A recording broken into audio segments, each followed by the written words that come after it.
Vamos.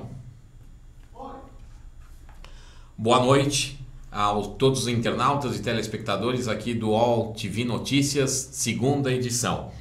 Nós começamos hoje com uma notícia até razoavelmente positiva, que as contas do governo federal têm superávit de 12 bilhões e 570 milhões de reais, ou seja, o melhor mês de abril em 2 anos, desde 2015. As contas do governo federal registraram um superávit primário de quase 12 bilhões e 600 milhões de reais em abril deste ano, informou ontem a Secretaria do Tesouro Nacional. Trata-se do melhor resultado para o mês de abril em 2 anos, ou seja, desde 2015. No acumulado de janeiro a abril deste ano, as contas ficaram no vermelho. Esta que não é uma notícia tão boa. Ficaram no vermelho. O chamado déficit primário foi de 5 bilhões 640 milhões de reais e que resultou este número negativo. Apesar desse resultado negativo, é o melhor resultado já registrado desde o mesmo período em relação ao mesmo período do ano passado, quando o rombo somou 8 bilhões 230 milhões de reais.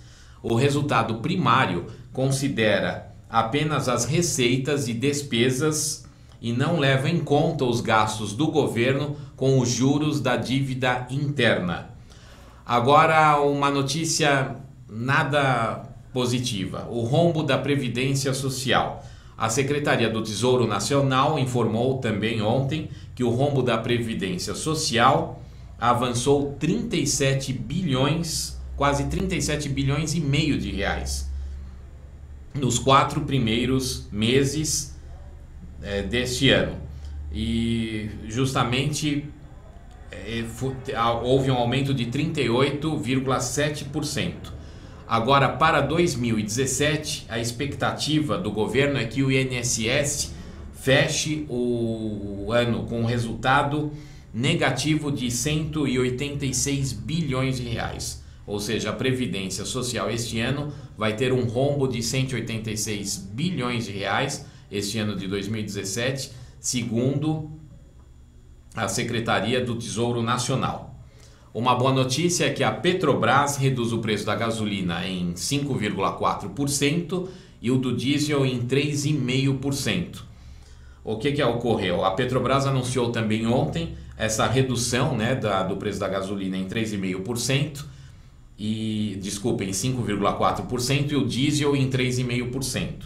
A decisão foi guiada predominantemente por um aumento significativo nas importações no último mês, o que obrigou a ajustes de competitividade por parte da Petrobras no mercado interno. Por isso que houve essa redução.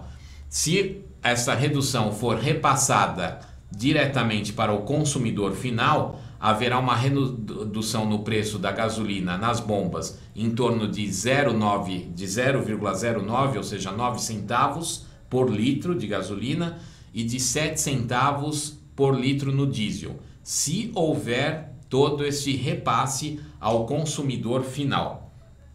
No comunicado, a Petrobras também sinalizou que que os preços dos combustíveis podem ser revistos com maior frequência, certo? O preço do petróleo também caiu, o preço do petróleo no mundo caiu também 4%, com mercados ficando frustrado com os cortes da OPEP.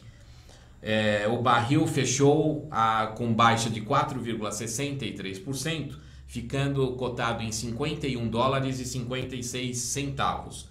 Nos Estados Unidos, o preço também ficou com uma baixa de 4,79%, sendo cotado a 48 dólares e 90 centavos o barril.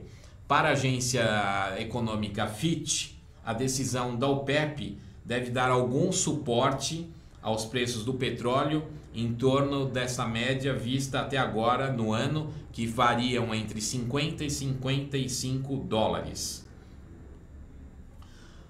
Uma notícia agora aqui local é que a oferta de carne pode cair com o escândalo da JBS e beneficiar os concorrentes, diz a Abrafrigo, que é a Associação Brasileira dos Frigoríficos. Os desdobramentos do escândalo de corrupção da JBS podem beneficiar os concorrentes, justamente por um eventual vácuo da maior produtora e exportadora de carne bovina no Brasil. A JBS está com dificuldade agora, uma dificuldade maior de comprar boi de pecuaristas. Por quê? Porque esses pecuaristas estão querendo negociar com a JBS o valor à vista, justamente devido ao escândalo provocado pelas delações dos irmãos Joesley e Wesley Batista, que são os controladores da empresa. Por sua vez, o presidente da Marfrig, que é a principal concorrente da JBS, Martin Arias, afirmou que a companhia ainda não sentiu esses efeitos do escândalo da JBS na oferta do boi. O Bovespa ontem fechou estável, certo? E justamente de olho na política, nas reformas que devem acontecer ainda, as reformas trabalhista e da Previdência.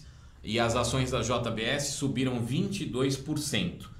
O principal índice do Bovespa, praticamente fechou estável na quinta-feira, após trocar aí de sinal, ou seja, oscilou muito, baixava, de repente subia, ficava negativo, positivo, ao longo do dia. Os investidores estão muito mais cautelosos diante das incertezas, desde as denúncias contra o presidente Michel Temer e após violentos confrontos que houveram anteontem em Brasília. O Ibovespa fechou ontem com uma variação negativa muito pequena de 0,05%, ou seja, praticamente estável, e ficou em 63.226 pontos. E as ações da JBS dispararam, foi a maior alta do Bovespa ontem. Elas tiveram uma valorização de 22%. E o jornal Estado de São Paulo publicou uma nota ontem dizendo que a JIF, que é a controladora da JBF, ou seja, a holding, cogitou vender a participação das empresas Alpargatas, que pertencem ao grupo, a Eldorado e os laticínios Vigor. Em nota, a JIF negou que está vendendo estes ativos. O dólar opera hoje em queda, aguardando dados da economia norte-americana, ou seja, o mercado está operando o dólar em queda, aguardando os números do PIB, que é o Produto Interno Bruto, lá dos Estados Unidos. E também tendo como pano de fundo a crise política que atingiu o governo Michel Temer na semana passada. Às 10 horas hoje da manhã, o dólar, a moeda norte-americana, estava com uma pequena valorização de 0,5%, caía 0,5%. Cotado a R$ 3,26. Na véspera, o presidente Michel Temer divulgou aquele vídeo, comemorando a aprovação das medidas provisórias pelo Congresso e garantiu que o governo dele, abre aspas, não vai parar, fecha aspas. O Banco Central realiza nesta sexta-feira, um leilão de swap cambial, que é justamente a venda futura da moeda norte-americana, com oferta de até 8 mil contratos para a rolagem de vencimento no mês agora de junho. E a última notícia é que hoje iniciou o feirão da Caixa de Imóveis. Começou hoje, nesta sexta-feira, em 11 cidades. São Paulo, Rio de Janeiro, Belo Horizonte, Campinas, Florianópolis, Porto Alegre, Recife, Salvador, Goiânia e Uberlândia. É a 13ª edição desse feirão da Caixa.